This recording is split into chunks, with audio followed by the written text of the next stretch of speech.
Tudo Tudo bom, bem? Alex? Estamos aqui, viu? Deu certo. Já estou organizando aqui para a gente iniciar nosso bate-papo. Pronto, tranquilo. Estamos a postos aqui, viu? Com certeza. Agora para escrever.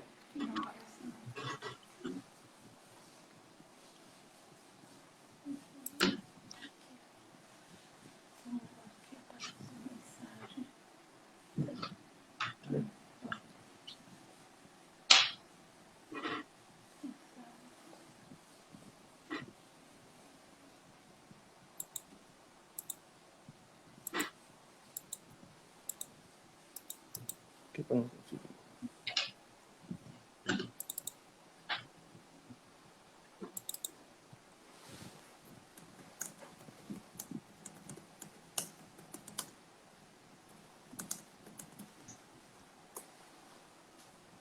Deixa eu tentar aqui.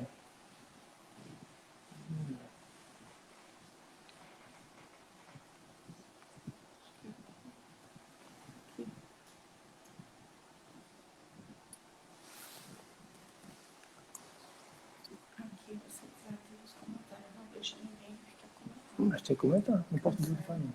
Aqui nessa interrogaçãozinha. As perguntas não vão aparecer aí.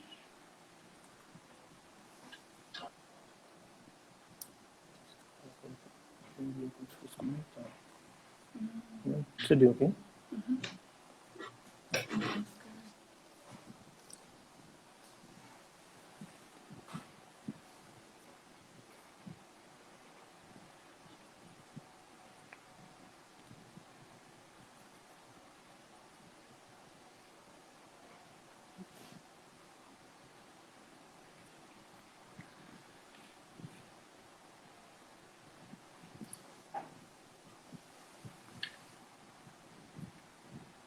Me ajuda aqui.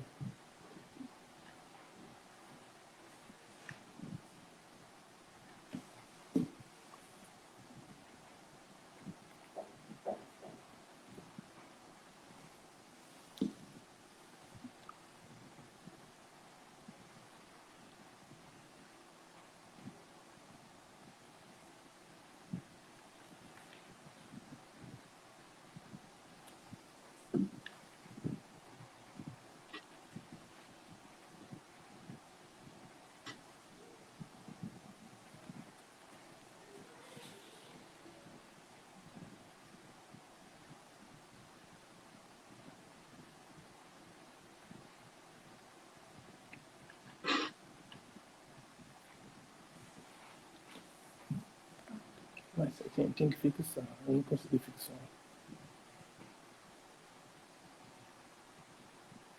Fixar. Consegui.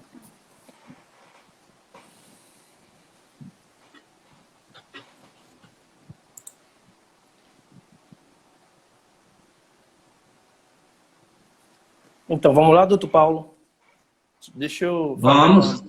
fazer aqui uma abertura. Certo. Então, eu sou Alex Santos Almeida, eu sou professor universitário, conselheiro do Conselho Regional de Contabilidade do Estado de Sergipe e servidor público do Tribunal de Justiça, sou analista judiciário na área de contabilidade, trabalho no departamento de perícia contábil. O nosso parceiro palestrante que vai nos ensinar muito hoje é o doutor Paulo Silva Santos. Ele é contador, ele é inscrito na Audibra, que é o Instituto de Auditores Internos do Brasil, também na APEGESE, que é a Associação de Peritos Judiciais do Estado de Sergipe, é doutor em Teologia Sistemática, pós-graduado em Didática do Ensino Superior e Perícia Contábil, bacharelando em Ciências Atuariais e Direito, auditor aposentado da Caixa Econômica Federal, sócio da Associados Auditoria e Assessoria Contábil desde 2003 e presidente da Comissão de Perícia do CRC Sergipe, uma comissão que trabalha atualizando e trazendo novidades sobre a perícia no estado de Sergipe. Boa tarde, doutor Paulo. Vamos agora interagir. Boa tarde. Vamos passar um pouco aí, tem muitos profissionais, colegas nossos de profissão, que querem entrar nessa área de perícia, mas não sabem como nem têm uma noção de quais são os requisitos e qual é o mercado que espera por eles. Então, eu gostaria que o senhor nos abrilhantasse com a sua experiência profissional. O senhor que é um ícone na perícia no estado de Sergipe. Muita bondade sua, amigo Alex, quanto à questão do ícone. Mas, de fato, após 25 anos, né, de perícias judiciais e extrajudiciais, a gente termina adquirindo algum conhecimento e a expertise necessária para desenvolver essa atividade, né? De forma que é um desafio para mim também estar aqui com vocês nessa tarde. Quem está chegando agora, seja muito bem-vindo, né? E hoje está aqui à disposição de vocês para o que der e vier, tá certo? Tá bom. Agradecendo aqui a participação dos nossos conselheiros e do presidente do Conselho Regional de Sergipe, Wanderson, Marta, Dênio, Lana, Sérgio, Rogério e Karina. Muito obrigado pela participação de vocês na nossa live. Mas sim, doutor Paulo, quais são os requisitos? Eu sou vamos dizer assim, um egresso da universidade e estou querendo entrar no mercado de trabalho. O que é preciso para a gente iniciar nessa carreira de perito contábil? Bom, então vamos lá.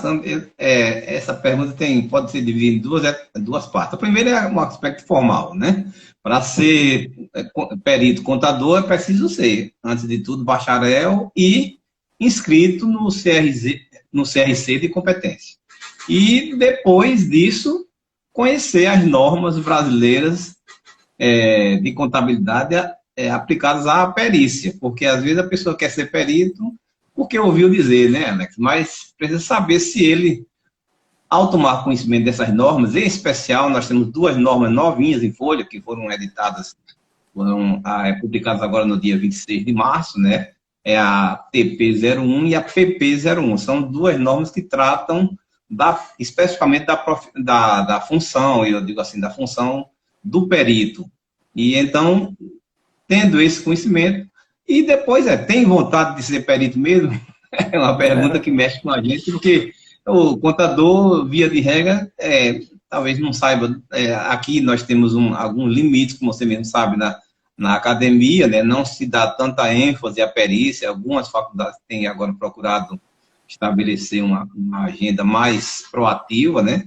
Mas, por isso, o acadêmico, quando sai da academia, ele tem um conhecimento apenas superficial do que é ser perito, né?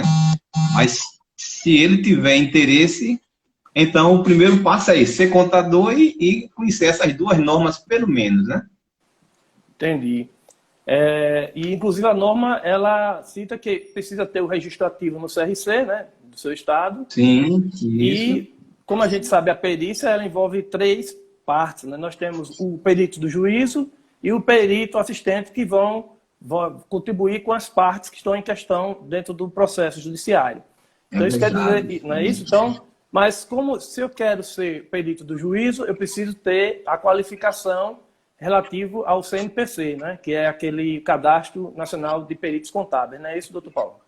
Correto.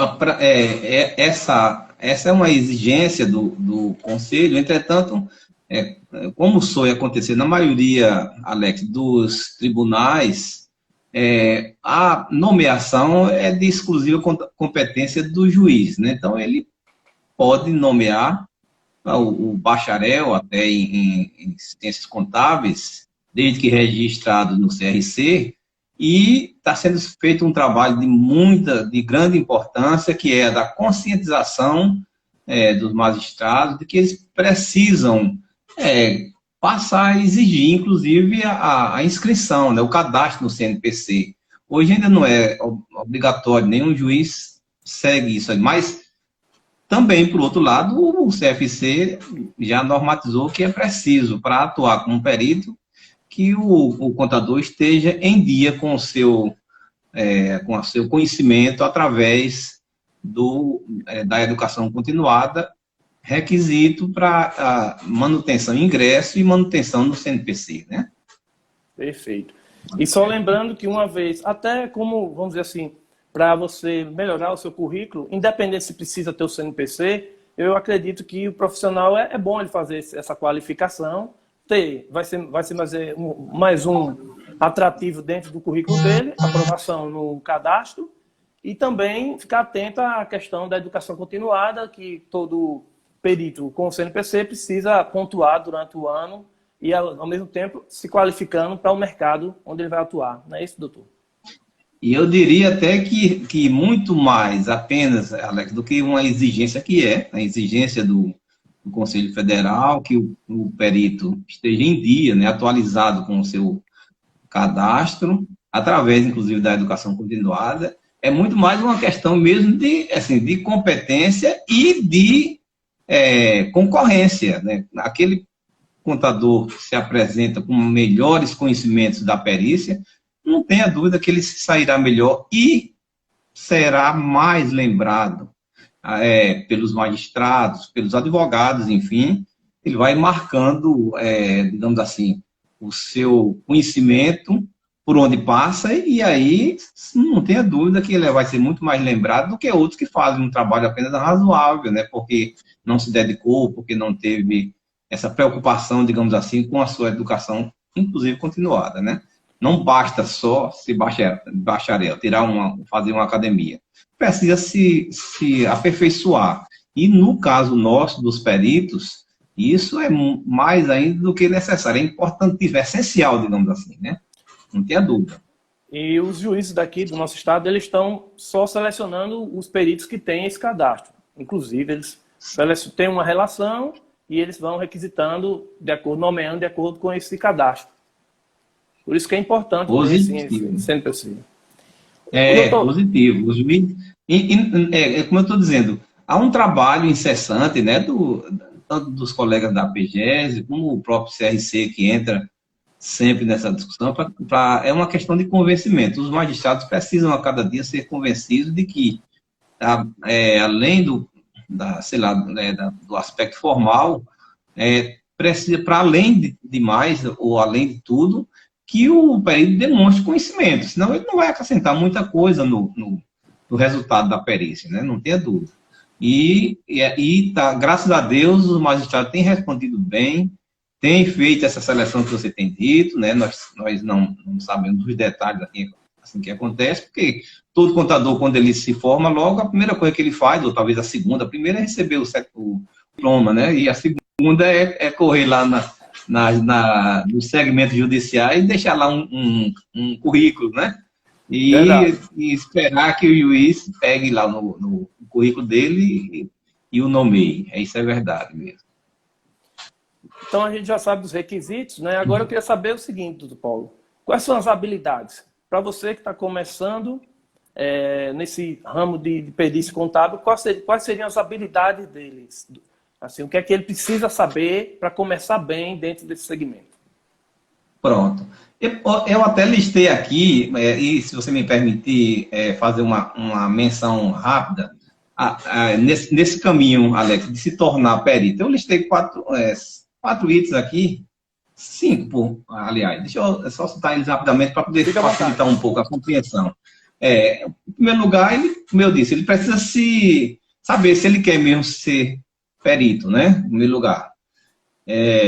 Às vezes ele tem mais de uma atividade, na maioria das vezes ele migra, inclusive, da contabilidade para a perícia, né? Mas fica exercendo os dois. Em segundo lugar, ele precisa realmente procurar se informar detalhadamente acerca da atividade pericial, do labor pericial, né? Para que ele possa até se encontrar, se é isso mesmo que ele quer. Em terceiro lugar, eu coloquei aqui, conhecer os diversos tipos de demandas do judiciário estadual, do federal e do trabalhista. São os três segmentos, em cada um deles, ou em todos eles, o perito judicial é demandado. Quarto lugar, eu coloquei aqui como ele se apresentar ao judiciário, se apresentar na forma de apresentar o currículo, né? Às vezes, o juiz toma conhecimento em palestras, participar das palestras em que envolve o judiciário é sempre bom, mas o currículo é a carta de apresentação do perito, do perito contador, para que ele possa se aproximar do seu trabalho. E, por último, um requisito, assim, é ser lembrado pelo juiz. Não depende muito agora mais do contador, do perito, mas do juiz. Então, ele precisa ser lembrado. E esse trabalho é interessante porque o juiz, e eu até faço questão de mencionar isso, às vezes o contador, né, que quer se aproximar da perícia, ele deixa lá um currículo, mas depois esquece o currículo lá. Ele precisa estar sempre renovando, atualizando.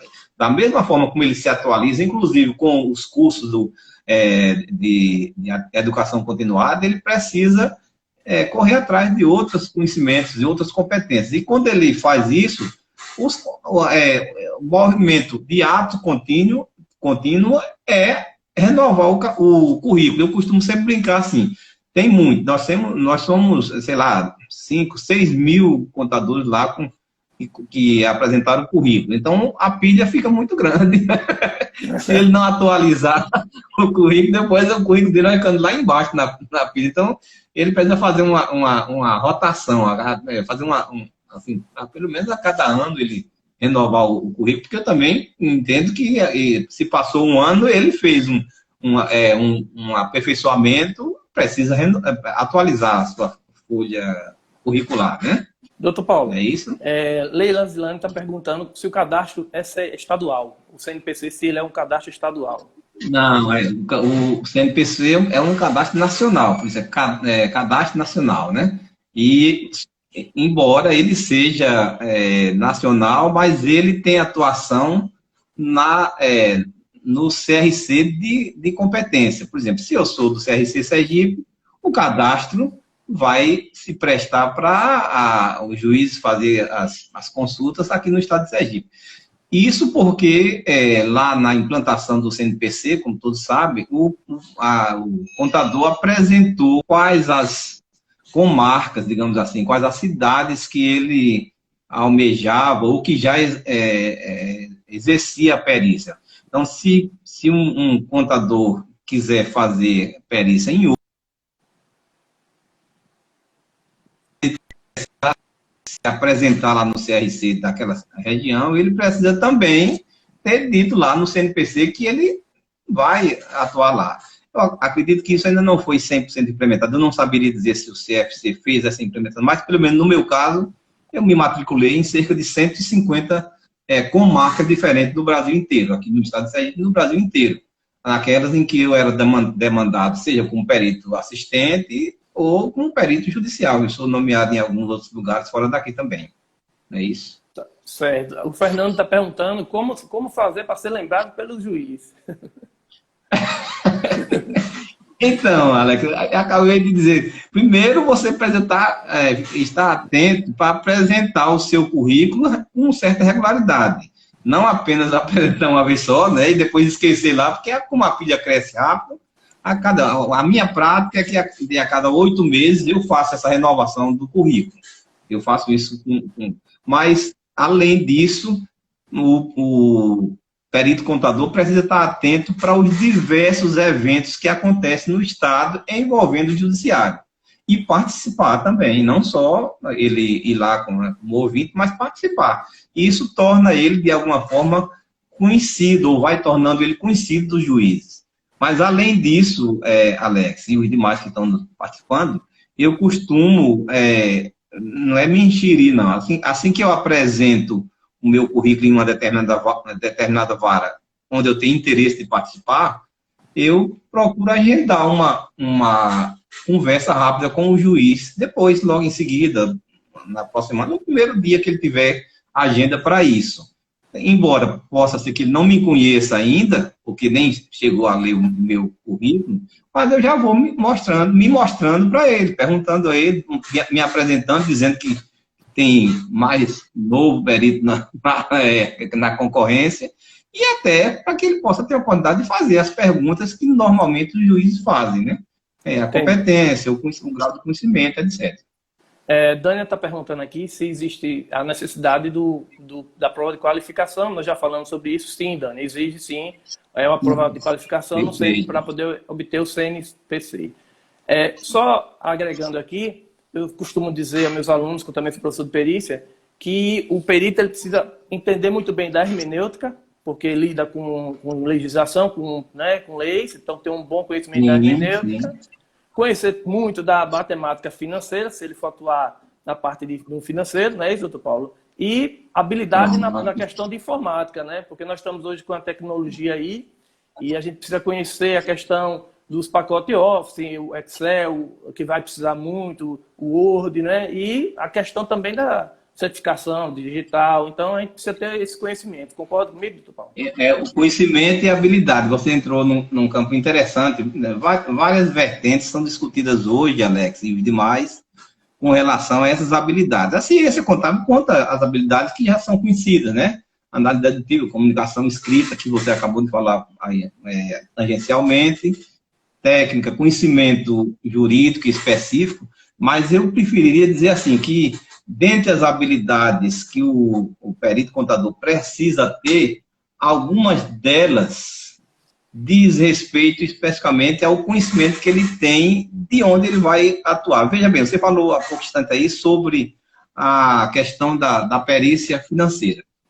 O ramo da perícia financeira, eu entendo e defendo, inclusive na comissão de auditoria, eu estou defendendo muito esse ponto. Eu entendo que mexeu com patrimônio, mexeu com contador.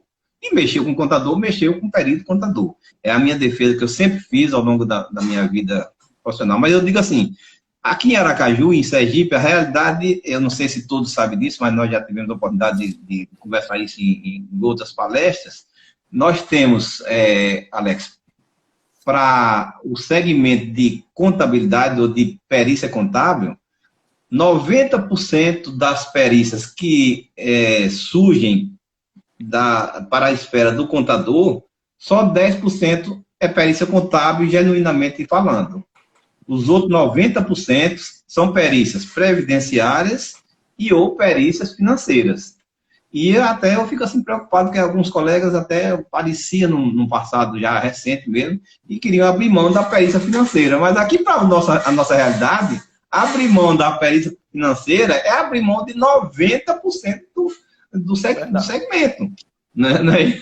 Então, por isso, e aí vem agora a questão que você tinha colocado, que o perito contador precisa estar preparado para realizar perícias financeiras com conhecimento, inclusive científico, jurídico dos contratos, né? Dos contratos em si, não apenas no aspecto jurídico, mas no aspecto operacional, né? Leva vantagem quem lê mais, e aí tem muitos títulos bons no país sobre os contratos bancários, que são isso, e a área previdenciária, principalmente.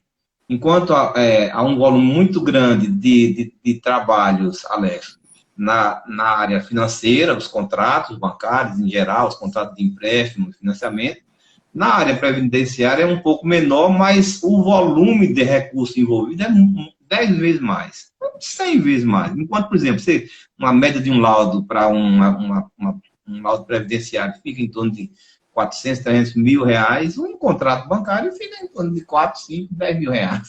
Então, por essa razão, e nós vamos entrar certamente daqui a pouco, se você puxar o assunto, a perícia judicial, a extrajudicial, a perícia o perito como assistente, para esse segmento de atuação, é muito importante que o perito fique ligado, assim, qual é o campo que eu quero atuar, né?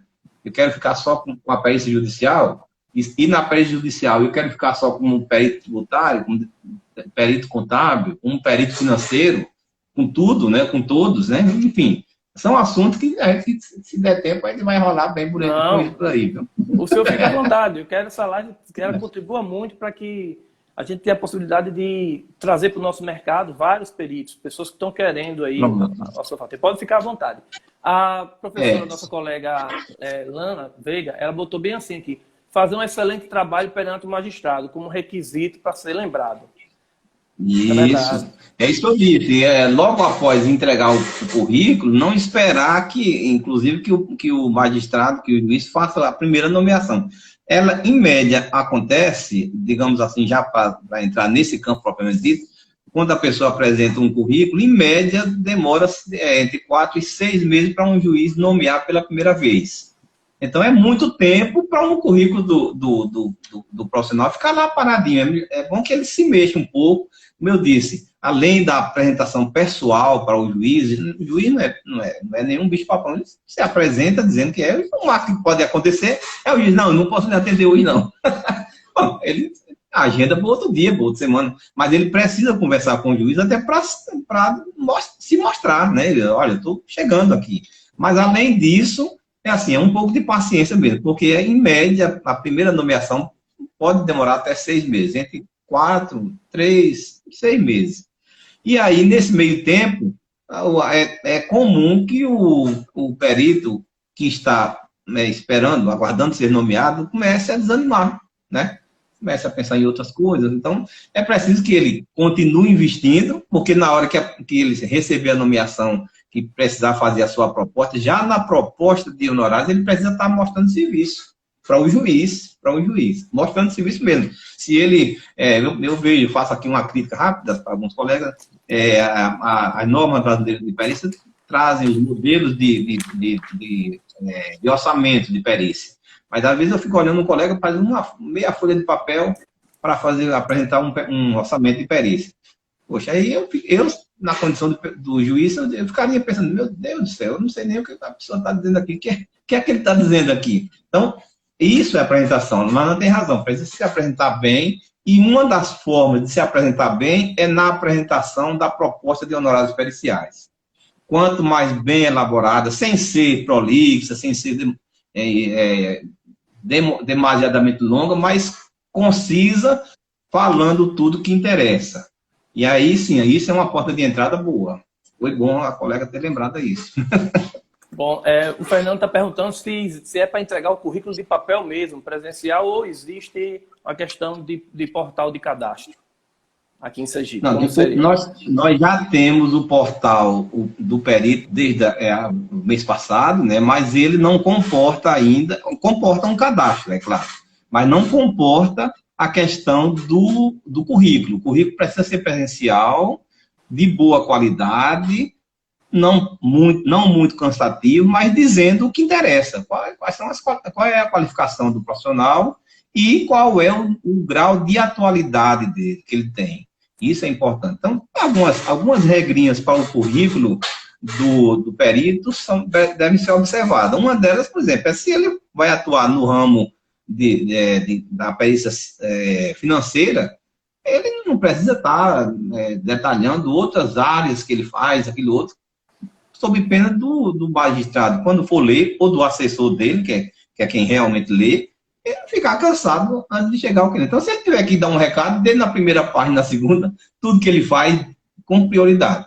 E depois diga, se for necessário, os demais, né? Mas ele precisa, sim, ter esse cuidado em apresentar um bom currículo, conciso, porém, claro, naquilo que ele quer fazer. Não tem nenhum bicho de sete cabeças. Inclusive, eu tenho cedido o meu currículo, um modelo, é um currículo relativamente enxuto, embora eu também já esteja criticando ele, porque ele já está com 4 páginas, podia ser só 2.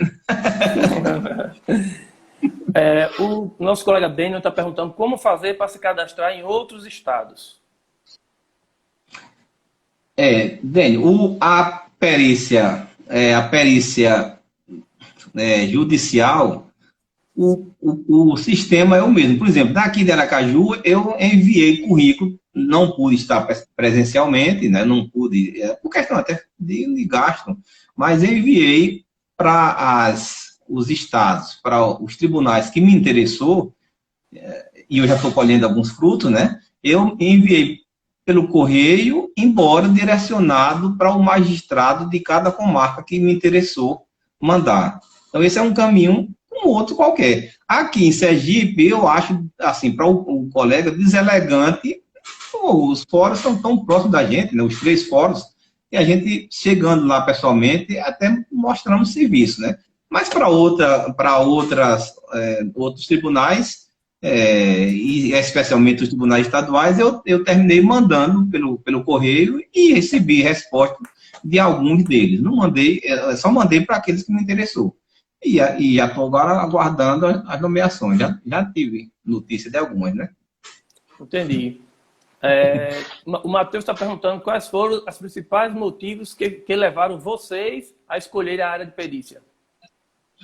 Ah, bom, aí, pronto, agora tá mexendo comigo. Porque eu sou contador, né? Digamos assim, sem desmerecer os demais degraus, sem desmerecer, né? Quem entra na contabilidade, na ciência contábil, primeiro vai exercer a contabilidade, né? E nesse exercício, os mais diversos segmentos, na área pública, setor público, né? Contabilidade privada, e etc, etc.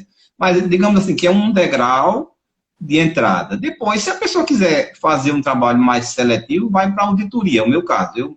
Eu atuei como contador, dono de escritório. Depois, na Caixa Econômica, tive a oportunidade de fazer um concurso interno e fui ser auditor, que eu considero, é uma qualificação, é uma denominação minha, ninguém se aborrece comigo, não. Eu fui para a auditoria, que eu entendia que era o grau 2. Era o grau 2 na escala. Mas percebi que, além do grau de auditor, tinha o grau superior, que era o da perícia. Quando eu falo assim, alguns colegas estão reto comigo, mas eu não estou desmerecendo o grau básico, não, mas porque quando a gente começa na ciência contábil, né, o exercício da ciência contábil, a gente precisa, inclusive, desenvolver competência, todo mundo sabe disso. E nada melhor do que você ir para o balcão do escritório para fazer contabilidade. Às vezes, não temos nem a oportunidade de fazer contabilidade real, contabilidade contábil mesmo, a escrita contábil, mas fazemos. Depois que você adquire uma competência maior, aí não tem jeito. Você gosta da profissão de contador ou não gosta. Se você não gostar, e se quiser continuar, vai terminar sendo um contador, mas não tem expressão, não tem aquela expressão toda, é por necessidade. Mas daí até o passo, para chegar à perícia, você precisa gostar.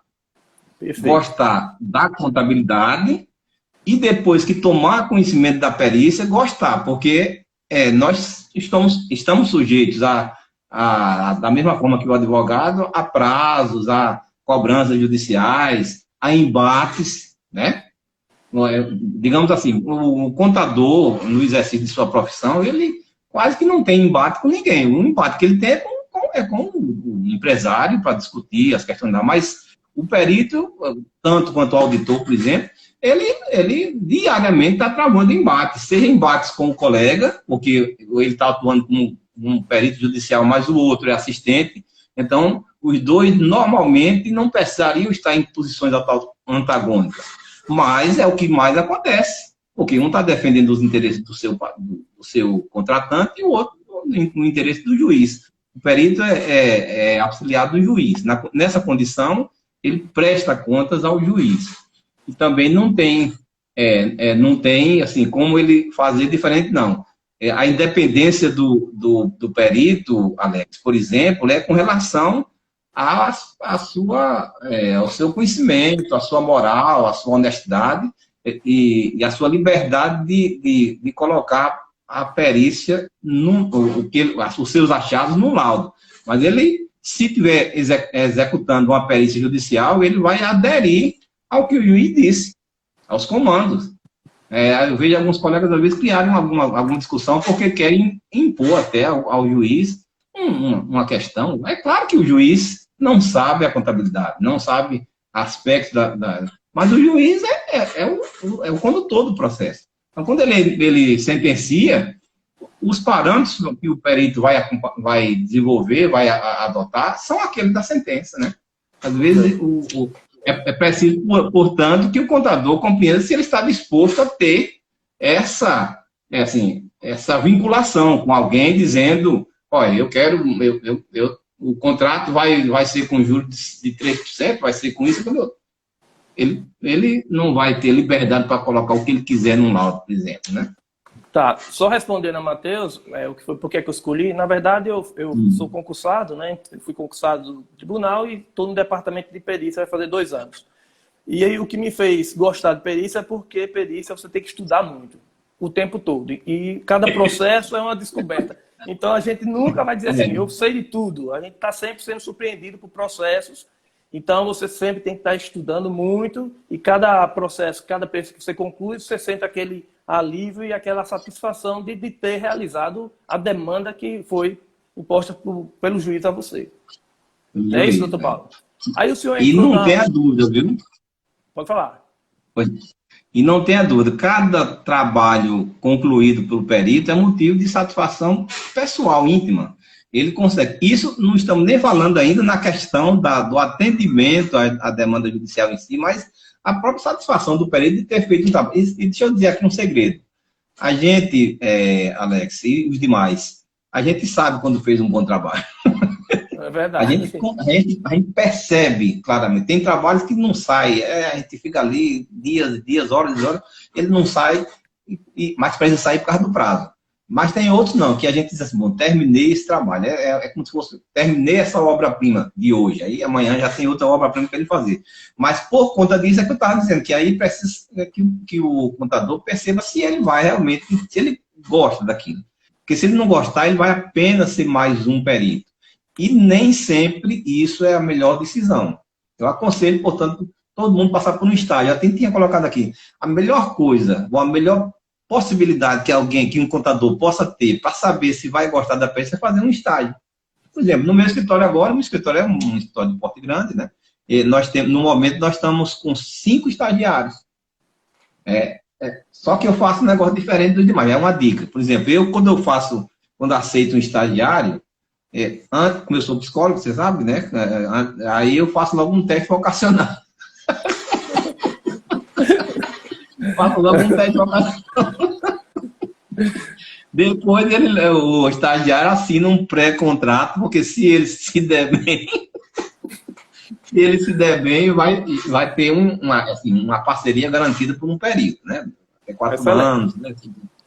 E, por último, assim, eu também não sou de besta se tiver só os olhos. Eu vou investir, não sei se todo mundo sabe, mas para que um estagiário consiga alcançar um nível de perícia para desenvolver a primeira perícia sozinha, é de 1 ano a 1 ano e meio. Em alguns casos vai a 2 anos, dependendo se ele for se dedicar só para a perícia previdenciária. São 2 anos. Então, nesse período, ele precisa ganhar dinheiro, tudo, e já ganha. No meu escritório, o perito, o estagiário, ele é remunerado de acordo com as horas que ele trabalha, etc. Mas eu digo assim, é a porta de entrada para que o contador possa se definir se ele quer mesmo ir para a perícia, é fazer um estágio. Porque 3 meses depois, 2, 4 meses depois, que ele estiver ali no escritório fazendo o estágio, ele já tem condição de saber se ele se ajusta, primeiro, às normas da contabilidade relacionadas com competência, né, relacionadas com honestidade, com diligência, tem a ver com prazo, com moral, etc, etc. Então, se ele se ajustar a essa, não tem mais que ele possa fazer. Não tem mais decisão para tomar, porque ele já está no caminho certo, né? Esse é um ponto interessante que o pessoal precisa se ligar. Infelizmente, Alex e demais, assim, nem todos os escritórios têm a estrutura para admitir estagiários dessa quantidade que eu estou dizendo, né? É difícil, porque às vezes o perito está trabalhando sozinho, ou mais, sei lá, um parente, uma pessoa. Mas eu até faço um apelo aos colegas que têm escritório maior que abram seu escritório para os estagiários, porque é uma das únicas maneiras que tem de dar oportunidade para que o profissional saiba se vai desenvolver um bom trabalho. E depois, no segundo passo, ele já pode, como eu digo, eu vou passar 1 ano, 1 ano e meio, até 2 anos, passando conhecimento para um estagiário, mas eu preciso garantir que, ao terminar, ele também me devolva alguma coisa do que eu apliquei. Né? Tá certo? Certo. O nosso presidente Wanderson, tu quer estar procurando saber o seguinte: além de conhecimento em informática, nas normas brasileiras de contabilidade, qual a importância para o profissional em conhecer a fundo o Código do Processo Civil? O Código de Processo Civil e o Código Civil. Se ele for trabalhar, por exemplo, com contratos, com revisões, que é 90% do universo de perícia disponível no estado de Sergipe, na Justiça Estadual, por exemplo, e é uma parte disso na Justiça Federal, são revisões, tanto previdenciárias como revisões de contrato. Então, ele precisa conhecer o Código de Processo Civil por causa da sua afinidade com a atividade, e o Código Civil, porque, por exemplo, eu tenho visto muitos colegas com dificuldades ao interpretar termos contratuais. Por exemplo, um contrato de empréstimo, como eu disse, nós temos 100, 120 mil contratos passíveis de serem judicializado aqui no estado de Sergipe, né? Passivo, não quer dizer que vai ser judicializado, não, mas porque apenas 2 a 3% no máximo dos contratos são judicializados, os contratos bancários são judicializados, mas o universo é muito grande. Mas se o cara não conhece o mínimo que tem no Código Civil sobre contratos, né? O que é que ele vai fazer? Vai prezar ligando para o escritório de quem sabe. Por isso que precisa, mas essa é uma exigência, conhecer o Código de Processo Civil por causa das habilidades que ele precisa ter, né? E vai usar o tempo inteiro o Código de Processo Civil, e o Código Civil, porque na maioria, 90% das ações vai envolver o Código Civil. E aí ele precisa estar bem instrumentalizado com isso, né? Perfeito. Nós temos mais uma pergunta aqui. Os honorários deveriam ser apresentados após a formulação dos quesitos para que o valor solicitado seja mais próximo da realidade? É o ideal. Eu até tinha botado aqui um tópico sobre honorários, sobre proposta de honorários, que eu acho interessante, mas foi importante a pergunta, porque é o seguinte, os honorários é a segunda porta de entrada, a proposta de honorários é a segunda porta de entrada e de apresentação do perito junto ao judiciário. Nós estamos falando na perícia judicial, porque além disso também tem, é bom que já sabe logo todo mundo, tem a perícia extrajudicial, e tem a perícia assistencial, que é como assistente técnico, né? Porque tem colegas que não querem se envolver com contratos com um escritório de advocacia, como perito assistente, como perícia extrajudicial, mas querem atuar como assistente técnico. Eu conheço aqui em Sergipe, não, né? Além do meu escritório, acho que tem mais um ou dois que faz trabalho tem no seu portfólio a função de assistente técnico. Mas no sul do país, tem escritório que tem centenas de contadores na função de assistente técnico. Ele trabalha só para fazer assistência técnica a banco, por exemplo, com centenas de funcionários. Então, a proposta, voltando à proposta de honorários, é a segunda carta de apresentação do perito. Quanto melhor for a proposta, ou mais estruturada for a proposta, mais o juiz vai ver o que está acontecendo na escolha que ele teve para nomear. Entretanto, há uma dificuldade, sim. Muitas das vezes o juiz, por causa do próprio Código de Processo Civil, que assim prevê, o juiz já pede, primeiro, que seja apresentada proposta e que, na sequência, as partes apresentem quesitos. Tá certo? Então, nem podia dizer que é um defeito do Código de Processo. Foi assim que o Código foi elaborado. Acredito que faltou um pouco de gestão também dos interessados nessa situação. É difícil rever o Código de Processo Civil. Mas, sempre que possível, o perito precisa colocar na sua proposta, já pensando na eventual necessidade de quesitos. Ele pode fazer uma previsão.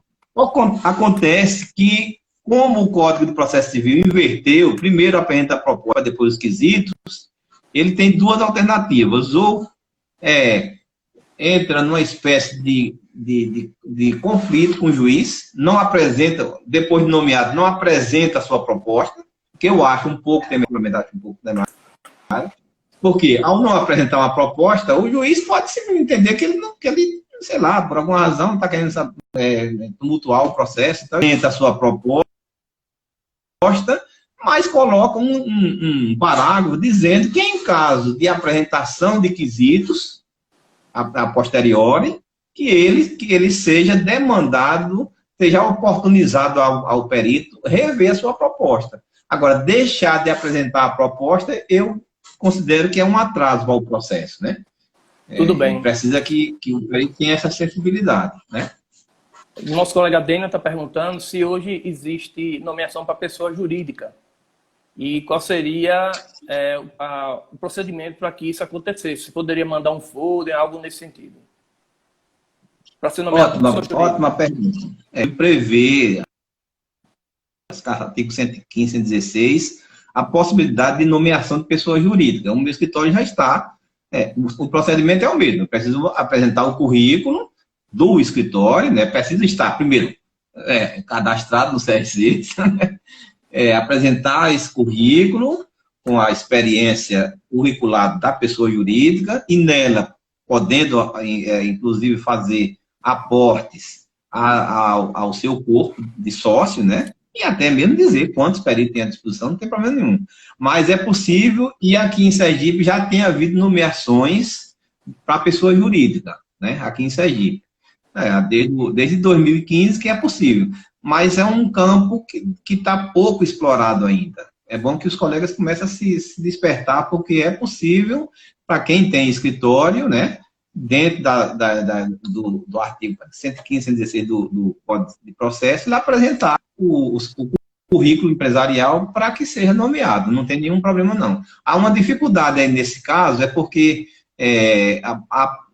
como o próprio Código prevê a vinculação individual da pessoa, né, física, mas no caso da pessoa jurídica, vai responder pelo laudo o sócio, o administrador, quem estiver lá na gerência da empresa, né?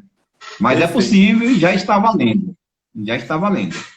Nós temos uma pergunta do Regência Consultoria aqui, que é: o perito que foi nomeado pelo juiz fez a perícia no prazo e não conseguiu receber seus honorários pactuados. O que o perito deve fazer? Ele não vai receber meu dinheiro no prazo. Ele não vai receber dinheiro após a entrega. O Código de Processo prevê que o juiz liberará os honorários após os últimos esclarecimentos. Só para você ter uma ideia, eu já estou com... Tem alguns processos que eu estou respondendo impugnação há 3 anos. Ainda não recebeu dinheiro.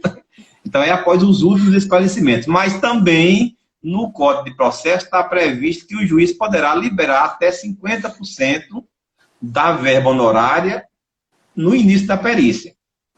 Por que é que o colega, às vezes, não... Porque não pede.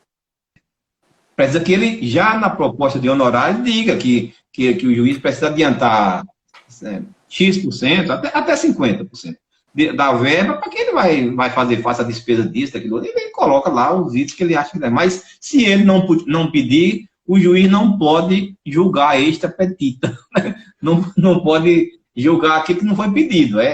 O rito processual é o mesmo. Ele precisa o juiz precisa aderir ao que está pedindo. Alguns juízes, alguns poucos, já colocam como norma.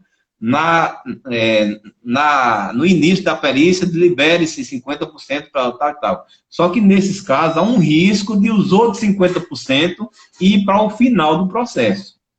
Quando o juiz toma essa iniciativa, ele vai comer. Então, é melhor que ele peça, que o perito apresente sua proposta, diga que quer receber antecipadamente os 50% para poder fazer jus às despesas e que o restante seja liberado após os últimos esclarecimentos. Pronto. Aí o juiz, digamos assim, pouco pode fazer para protelar esse pagamento, tá certo?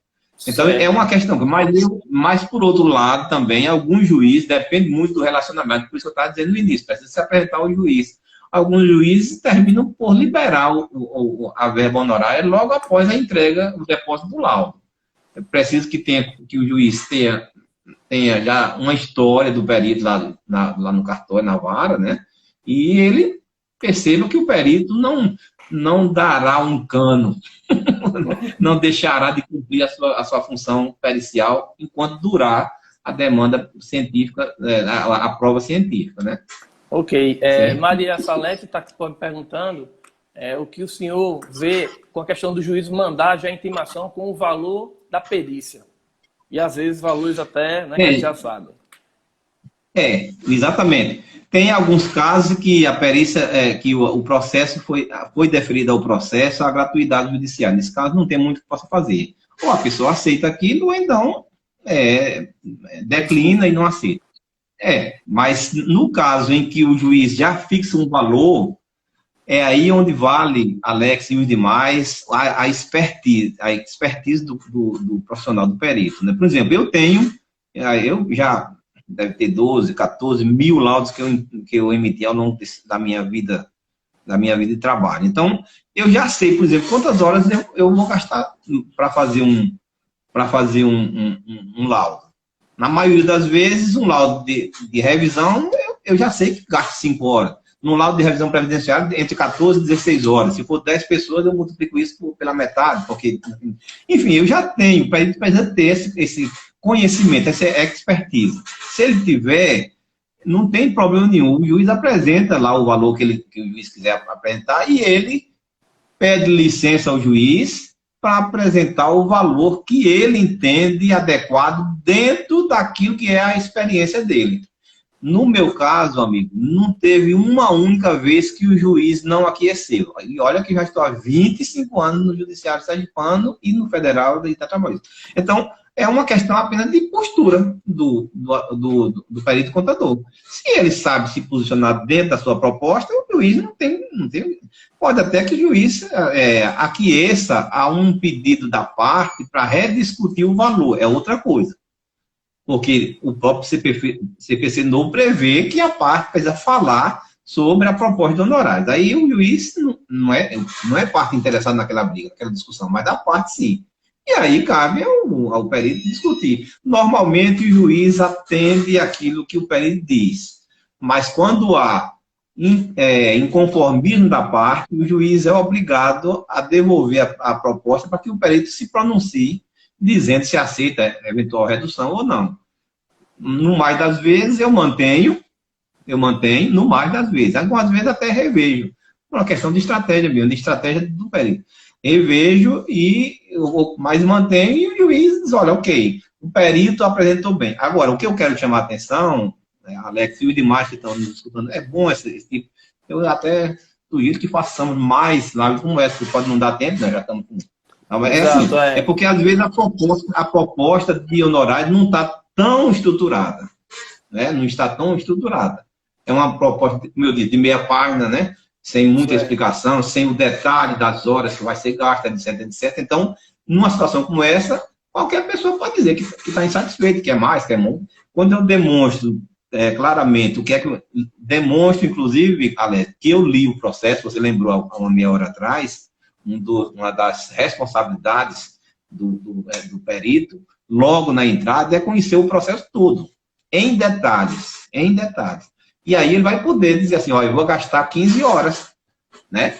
Agora, sem ler o processo, é um chute. Ele pode gastar 15, pode gastar 40 ou pode gastar 5. Se gastar 5, a parte vai reclamar porque está caro, né? Ia gastar 5 e ele cobrou 15. Se gastar 40, ele vai tomar na cabeça porque vai trabalhar de graça.